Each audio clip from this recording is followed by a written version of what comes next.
Algunas preguntas que escuchamos con mucha frecuencia son, por ejemplo, lo mismo estar deprimido que estar de duelo.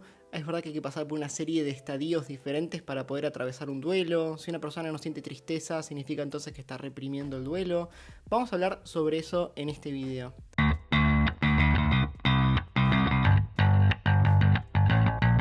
La tristeza y el duelo no son lo mismo, ni tampoco es lo mismo el duelo que la depresión, aunque muchas personas se preguntan, por ejemplo, cuáles son las diferencias o qué implica atravesar un duelo, si es verdad que hay que pasar por una serie de estadios, si por ejemplo uno no siente tristeza, significa que está reprimiendo su duelo. Así que vamos a hablar un poco más en el video sobre qué es atravesar un duelo. Para nosotros atravesar un duelo es un proceso de aprendizaje. Hablamos de esto un poco más en otro video del canal, así que pueden ir a verlo si quieren. En este vamos a hablar un poco más sobre cómo sigue el proceso del duelo, o sobre todo cómo es que uno toma la información del duelo y cómo aprende a lidiar con el presente y en qué consiste este proceso de lidiar con el presente. Cuando hablamos de aprender, no es solamente aprender a procesar la pérdida, aprender que una persona ya no va a estar presente, sino que el duelo también implica aprender a lidiar con las consecuencias de la pérdida. Implica también notar cómo la pérdida impacta en mi sensación de identidad y reflexionar sobre mi identidad. Implica también notar mi relación con la persona que ya no está y notar cómo va a continuar mi relación con la persona que ha fallecido. Implica restaurar una capacidad de funcionamiento diario e implica mirar al futuro. O sea, es un montón lo que uno aprende a través de un proceso de duelo. Así que vamos a hablar un poco más en profundidad sobre cómo se da este proceso y cuáles son algunos importantes a tener en cuenta para poder entenderlo un poco más y poder saber cómo acompañar a una persona que pueda estar atravesando un proceso de duelo o también entendernos a nosotros mismos. En primer lugar, es importante señalar las consecuencias de la pérdida de una persona. Las personas por ejemplo cumplen funciones esenciales en nuestra vida, incluso más esenciales de lo que nos podemos dar cuenta. No solamente las personas cumplen funciones en el sentido instrumental, lo cual es muy importante. Por ejemplo, en una dinámica familiar, bueno, si la persona que falleció es la persona que se encargaba de las tareas económicas o las tareas domésticas, son dificultades que voy a tener que resolver. Pero aparte de eso también las personas cumplen un rol que básicamente nos dan sentido y nos dan una identidad y nos orientan en la vida. Por ejemplo, si yo me considero que soy un buen pintor, si veo por qué considero que soy una persona que soy un buen pintor, muchas veces tiene que ver no solamente con lo que yo hago, con que yo pasé mucho tiempo dibujando o pintando, sino que tiene que ver también con la visión de otra persona, qué es lo que otra persona me dice con respecto a mi comportamiento. Me dice, wow, qué lindo lo que dibujaste, vos dibujás muy bien, seguí pintando, seguí dibujando, vos podés, esforzate más. Es decir, que las otras personas tienen un rol mucho más importante en lo que nos damos cuenta en nuestra vida. Forma nuestra identidad, nos hace sentir quiénes somos nosotros como personas, qué tipo de cosas podemos hacer, nos impulsan a hacer algunas cosas, nos motivan, nos dan consejo, nos guían a no hacer otras cosas. Y de repente cuando una persona fallece, todas estas funciones pueden perderse junto con la persona. Si yo era muy cercano a mi pareja y mi pareja es la persona que siempre creía en mí, me alentaba, me hacía sentir bien conmigo mismo, me hacía sentir inteligente, me hacía sentir que yo puedo hacer cosas, me impulsaba a animarme a arrancar nuevos proyectos, a arrancar una clase de baile, a hacer nuevos amigos, y de repente esta persona ya no está, no solamente tengo que lidiar con la pérdida emocional de la persona, sino que también todas las funciones que la persona cumplía para mi funcionamiento diario y para mi vida. Así que lidiar con el proceso de duelo implica también lidiar con todas estas consecuencias. Incluso muchas veces uno puede sentir como que junto con la pérdida de otra persona se perdió una parte de mí mismo, perdí una parte de mi esencia, una parte de quién soy yo. Y esto en realidad tiene sentido. Cuando hacemos algunos estudios para ver cómo una persona representa su propio cuerpo, por ejemplo cuando está manejando, pasa algo muy interesante que es que la propia representación del cuerpo pasa a ser diferente cuando uno está conduciendo un auto y se asemeja más a las propiedades físicas del auto. Y esto tiene sentido porque de esta manera podemos manejar sin estar chocando con otras personas, porque tenemos en mente, bueno, como si nuestro cuerpo fuera el equivalente al cuerpo del auto. Así sé por dónde puedo pasar, por dónde no puedo pasar, cómo estar manejando dentro de mi carril, porque en realidad cuando yo estoy manejando por mi carril, yo no estoy en el medio del carril, yo estoy al lado de la línea que separa los carriles en la calle, el auto está en el medio. Pero cuando uno maneja piensa como si uno mismo fuera el auto. Algo parecido pasa también con nuestras personas cercanas. Cuando una persona cercana fallece, podemos sentir como que literalmente perdimos una parte nuestra, como si hay parte de nosotros que ya no está. Es que la otra persona puede estar tan incluida en nuestra vida, en nuestros proyectos a futuros, en nuestros planes. Yo puedo haberme imaginado compartir el resto de mi vida con esta otra persona, puedo haberme imaginado envejecer juntos y morir juntos. Y de repente cuando esto cambia, cuando esto no es así, porque otra persona ya no está, es un sacudón tan grande en mis proyectos de vida, en las estructuras que me permiten generar los proyectos de vida, que puedo sentir muchísima desorientación, muchísima confusión, falta de ganas, falta de energía, como si yo mismo, una parte mía, hubiera muerto también. Así que estos son algunos de los puntos centrales que implica el procesar el proceso de duelo, implica poder aprender a lidiar con todas estas diferentes consecuencias. Algo importante en este proceso es la sensación de irrealidad, que suele confundir mucho a las personas. Uno puede decir, yo entiendo que esta persona falleció o que no va a volver, pero tengo la sensación de que voy a volver a encontrar a la persona. Tengo la sensación de que va a estar esperándome, de que algún día me voy a despertar y va a aparecer en mi cocina. Y esta sensación puede ser muy confusa para muchas personas. Entonces, entenderla nos ayuda un poco más a saber cómo lidiar con la misma. Nosotros hablamos en el video anterior sobre cómo nuestro cerebro aprende. Y por tomar otro ejemplo, cuando se hacen estudios, por ejemplo, con chimpancés, que pueden tener muchas más similares con nosotros de las que notamos, cuando una cría de un chimpancé muere muy de bebé, la madre puede seguir cuidando del cuerpo durante varios días antes de poder soltar el cuerpo. Y esto es algo que es muy difícil para la madre, porque por ejemplo tienen que estar transportando el cuerpo de su cría a medida que sigue caminando por con la tribu, y esto es difícil porque en realidad las crías se cuelgan a la madre, y la madre tiene sus extremidades libres para poder caminar. Cuando tiene que estar llevando a su bebé a todos lados, no puede cuidar de sí misma, se dificulta el movimiento, no puede comer, y es un poco el resto de la tribu los que se encargan de cuidar a la madre. Pero lo importante es que a medida que van pasando los días y cuando la madre puede observar a su cría y puede tratar de cuidarla, acariciarla, mirarla a la cara, eventualmente puede empezar a soltar a la cría y dejar de protegerla tanto y empezar a seguir caminando con el resto de la tribu. En cambio, en contextos cuando hay cuidadores que están cuidando esta tribu de chimpancés y tienen que retirar, por ejemplo, el cadáver del crío porque tiene algún parásito que pueda ser peligroso para toda la tribu, se encuentra que es muy diferente el proceso de la madre. Puede gritar, puede vocalizar, puede buscar por todos lados a su cría. Y esto nos da como una especie de espejo para poder entender un poco más qué nos pasa a nosotros. Esta sensación de irrealidad puede ser muy persistente y tiene mucho sentido que estemos expectantes porque fue lo que siempre conocimos y los hábitos que tenemos formados implican la presencia de otra persona en nuestra vida. Entonces, algo que suele pasar y que usa nuestro cerebro un poco para compensar esta sensación de irrealidad es el repetir una y otra vez la escena en donde nos enteramos que la otra persona había fallecido. Sea una llamada por teléfono, sea una imagen visual de la otra persona muerta o en un cajón, por ejemplo en un funeral.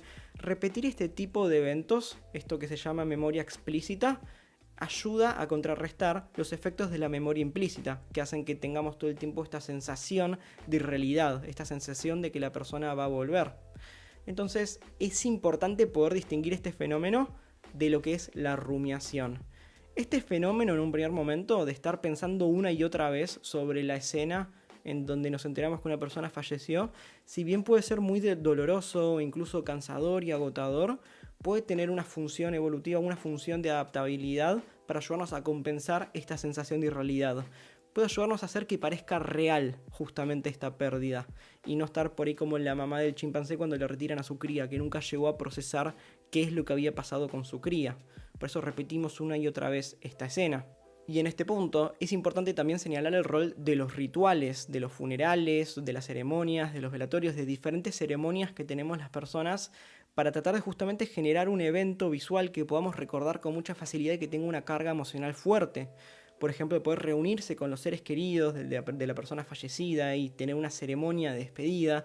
Es un recuerdo que voy a poder reproducir muchas veces que me va a ayudar a el primer paso, a poder entender y procesar la pérdida de la persona. Por eso muchos fallecimientos durante el COVID fueron tan problemáticos, porque muchas personas no tuvieron la oportunidad de poder despedirse de sus seres queridos, ni tampoco hacer una despedida en el sentido de un funeral o un velatorio, porque implicaba reunión de muchas personas y eso no estaba permitido. Entonces esto es algo que puede dificultar procesos de aceptación emocional.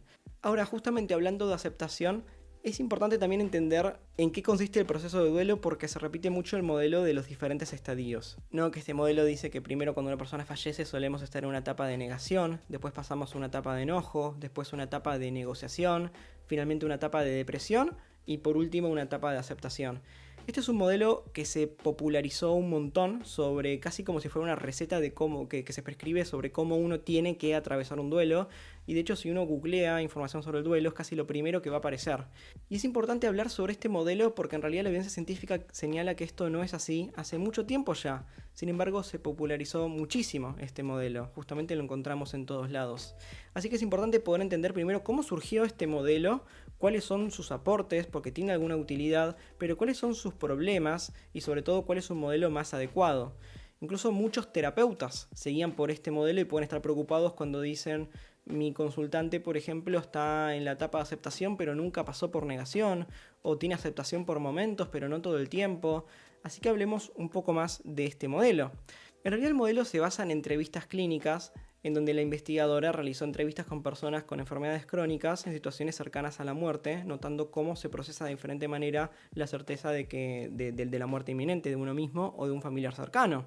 Y en realidad tenía mucho sentido hacer esto con la tecnología que había disponible en esa época para poder aprender un poco más sobre el proceso de duelo.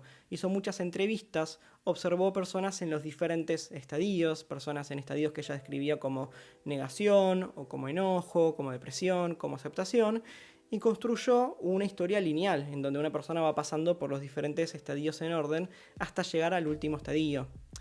Los puntos positivos del modelo es que dan una descripción muy clara de cosas que uno puede llegar a encontrar o puede llegar a sentir o puede llegar a observar en personas que están atravesando por procesos de duelo. Es decir, describe bien lo que se puede llegar a observar. Y esto es importante porque originalmente ella propuso el modelo como un modelo descriptivo, no como un modelo explicativo de lo que es el duelo. Ahora, uno de los principales problemas con este modelo es que justamente en su difusión a través de los medios o a través de incluso espacios profesionales o de enseñanza, se empezó a difundir como un modelo prescriptivo, como un modelo explicativo, diciendo que así es como tiene que ser el orden para todas las personas, siguiendo esta linealidad. Y hay diferentes teorías de por qué pasó esto, porque en realidad si uno lee el libro no se propone que este es el modelo realmente como las personas tienen que experimentar el duelo. Hoy en día se sabe que las personas primero no siguen todos los estadios de manera lineal, ni tampoco pasan por todos los estadios. En segundo lugar, tampoco la aceptación es el estadio final, sino que se entiende que lo que ocurre es que a medida que avanza el proceso del duelo, suele pasar más tiempo viviendo lo que se llama aceptación o las características encontradas en la etiqueta de aceptación, que es un estado de tranquilidad, de serenidad, de orientación hacia los objetivos. Pero se sabe que en fechas importantes o en diferentes momentos en la vida pueden volver olas emocionales que pueden hacer que las personas presenten características propias de otro estadio. Y esto se entiende hoy en día como funcional y como la manera en que procesamos los duelos las personas por lo general. Generan un cambio en nosotros, generan aprendizaje y por momentos vuelven a estar muy presentes en nuestra mente y generar emociones. Esto no se ve como algo patológico o como algo malo en sí mismo. No es que si una persona no está todo el tiempo aceptando perfectamente el fallecimiento, hablamos de algo patológico. Esto no es así. Y por otro lado, aparte de ser muy criticada esta concepción de linearidad de los diferentes estadios, lo que se dice hoy en día es que en realidad el proceso de duelo se caracteriza por la flexibilidad, justamente, por poder adaptarse y poder pasar de diferentes estadios o estados mentales o diferentes características para hacer frente a las necesidades del momento. El modelo dual de procesamiento de duelo, que es el modelo con mayor evidencia hoy en día, implica que hay dos polos principales a los cuales una persona tiene que hacer frente para atravesar un duelo. Uno es el polo del pasado, el de evaluar mi relación con la persona fallecida, el de procesar la pérdida, el de procesar cómo continúa mi relación con la persona. Y por otro lado, el polo del presente, el polo de cómo me ajusto a las nuevas necesidades y a las demandas del presente hoy en día. Y el procesamiento del duelo se caracteriza por la flexibilidad, por la capacidad que una persona tiene para atender a ambas cuestiones. Esto fue algo que fue muy resistido por muchos clínicos, porque la visión tradicional que uno suele tener del duelo, o la visión más clínica tradicional, suele concentrarse solamente en el polo interno, en el polo de pensar en el pasado, en el polo de pensar en la persona fallecida, y no tanto en el polo del presente. En cambio, hoy en día lo que dicen los estudios científicos y el modelo dual es que es importante poder atender a ambas cuestiones. En la práctica esto implica, por ejemplo, luego de un fallecimiento poder atender a la sucesión, poder atender a cuestiones legales, poder atender a si me tengo que mudar a una casa más pequeña porque esta queda demasiado grande, y después a la tarde, por ejemplo, estar viendo fotos antiguas y llorar y rememorar a la persona. Es decir, hay flexibilidad, se atienden a las necesidades del momento. Y algo muy importante de este modelo dual es que destaca entonces el rol y la importancia de lo que en el modelo anterior se llamaba la negación. La negación no se ve como algo patológico o algo malo o algo a eliminar, sino que es muy útil. La verdad que cuando una persona apenas fallece, tiene un montón por procesar y puede no ser el momento todavía, porque también tiene problemas inminentes a resolver. Problemas económicos, problemas para ver cómo seguimos el día a día del funcionamiento de la casa o del grupo familiar. Hay diferentes cuestiones que uno tiene que resolver ya y sirve poder mentalmente tener un espacio de calma, un espacio de tranquilidad, un espacio de serenidad para poder resolver estas cuestiones en el presente y después en otros momentos poder seguir procesando la pérdida. Es decir, se basa justamente en la flexibilidad.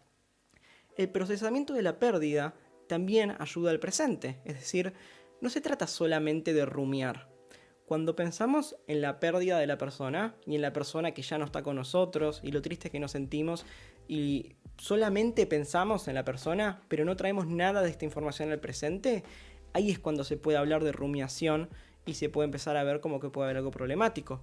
Pero en realidad la idea de pensar en el pasado, de pensar en la relación que tuvimos con esta persona, en las cosas que vivimos, en lo que construimos, es traer algo de esta información al presente y que esta información me ayude también a navegar el presente, a ver qué es lo que hoy valoro hoy en día, cuáles van a ser las cosas que le van a dar sentido a mi vida, cómo voy a seguir de acá en adelante, cuáles van a ser mis próximos pasos, poder pensar en el futuro y poder, como decíamos, hacer frente a las responsabilidades del momento presente. Poder, por ejemplo, atender a cuestiones económicas, ver si la persona, por ejemplo, que falleció me implica que tenga que posicionarme de manera diferente frente a mi vida. Por ahí si falleció mi madre o mi padre y yo tenía pensado estar estudiando y tomarme un par de años de vacaciones y de explorar, de repente me encuentro en una situación donde tengo que hacerle frente a un montón de cuestiones económicas, un montón de responsabilidades, cuidar de otros miembros de mi familia y por ahí tenga que reorganizar mis planes. Esto es parte del proceso de duelo, el trabajo de pensar en el presente. Es muy difícil poder hacer frente al presente si yo primero no registro que hay cosas que cambiaron, si no registro que estos problemas ahora están presentes, cuáles eran las funciones que la persona estaba cumpliendo que ahora iba a tener que cumplir yo. Todo esto es parte del proceso de duelo, que se entiende como modelo dual para poder pasar entre el trabajo interno y el trabajo de resolver los problemas reales que hay en el mundo presente. Ahora, algo muy interesante que señalan las investigaciones modernas también es que el duelo no necesariamente implica atravesar por un episodio depresivo. De hecho, algo que se descubrió en investigaciones recientes es que la mayoría de las personas, hasta un 60%, atraviesan el duelo de manera resiliente. Esto implica sin experimentar depresión, ni antes, ni durante, ni después de la muerte. Y esto es algo que sorprendió muchísimo a los terapeutas y diferentes clínicos. Pero en realidad lo que pasaba anteriormente es que en realidad se decía que la muestra estaba sesgada, porque casi todos los escritos y desarrollos sobre los procesos de duelo solían estar basados en personas que se acercaban a buscar ayuda por estar teniendo dificultades en el procesamiento de duelo. Entonces hay una gran cantidad de personas que procesa el duelo de una manera más invisible, que podemos no notar, pero que aparentemente atraviesa el duelo de manera resiliente. Así que eso cambió nuestra concepción y también se habla de las diferencias entre duelo y depresión. De manera anecdótica, una persona que atravesó duelos en su vida y que también atravesó momentos de depresión, pero no al mismo tiempo, dice que se sienten diferentes, o sea, puede reconocer la diferencia entre estar deprimido y estar atravesando un duelo. Y de manera pragmática también hay diferencias prácticas en cuanto a cómo la persona está viviendo el proceso. Si bien el duelo suele presentar sintomatología muy parecida a la depresión, sobre todo en cuanto a la tristeza, a la confusión, a la falta de energía, falta de ánimo y desmotivación hacia el futuro, gran parte de los pensamientos y la sintomatología suele estar orientada a la pérdida de la persona. En cambio, con una persona con depresión, esto no es la totalidad de los pensamientos ni la totalidad de los problemas que está experimentando. Dicho en otros términos, a veces se dice como si una persona en duelo no hubiera perdido a la persona que perdió, la sintomatología desaparecería. En cambio, una persona con estado depresivo, aunque la persona estuviera presente o no hubiera perdido a esta persona, no necesariamente mejoraría todo el cuadro y toda la sintomatología que está experimentando, sino que es algo más, pero no es la totalidad de todo lo que está sintiendo.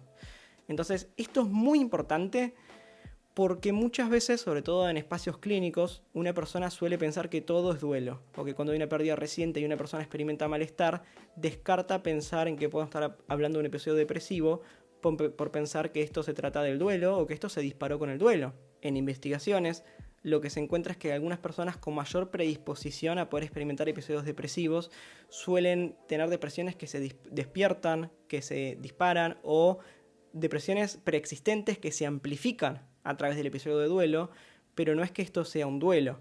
Esto es importante porque el tratamiento y las recomendaciones terapéuticas y el plan de tratamiento va a ser diferente para personas atravesando duelos que personas atravesando episodios depresivos. También algo que se observa es que hay cuadros que mejoran tras la muerte de un familiar, que esto es algo que puede ser tabú y a veces no se menciona, pero es importante psicoeducarnos. El espíritu de nuestro canal es poder psicoeducar y poder transmitir este tipo de información, justamente para poder aliviar, porque a veces uno puede sentirse mal si no sabe que esto es una experiencia que existe. Se encuentra que hay depresiones que residen a través de la muerte de un familiar. Y tiene sentido también porque a veces el proceso de muerte puede ser muy extenso, puede ser muy doloroso, la persona puede estar viendo a su ser querido sufrir, generándole un montón de sufrimiento, y a partir de la muerte puede pensar que la persona ya no está sufriendo más, que ya hay un montón de cuestiones en el día a día que no están presentes, que estaban generando un montón de malestar y un montón de sufrimiento. Y es importante poder validar esto, porque esto es parte de la experiencia que podemos experimentar. Hay muchas personas que pueden experimentar un gran alivio tras una muerte y esto no tiene nada que ver con querer o con nuestra relación con la persona que ya no está. Por último, también se habla del duelo complicado, que esto o tiene diferentes nombres, pero es una entidad diferente a lo que sería la depresión o el simple duelo, que se caracteriza por el proceso de duelo estancado o no estando siendo procesado, generando dificultades en el ajuste diario, en el día a día, luego de la muerte de la persona. Es una categoría que tiene muchísima utilidad clínica, porque hay tratamientos diseñados también para trabajar el duelo complicado, porque presenta categorías diferentes al tratamiento de depresión. Sin embargo, a veces en el uso popular es una palabra que genera muchísimas complicaciones, porque muchas personas dicen tener duelo complicado como si fuera una muestra de honor, una muestra de lealtad hacia la persona que ya no está con nosotros, como si no tener un duelo complicado implicara algo negativo, cuando este no es el caso.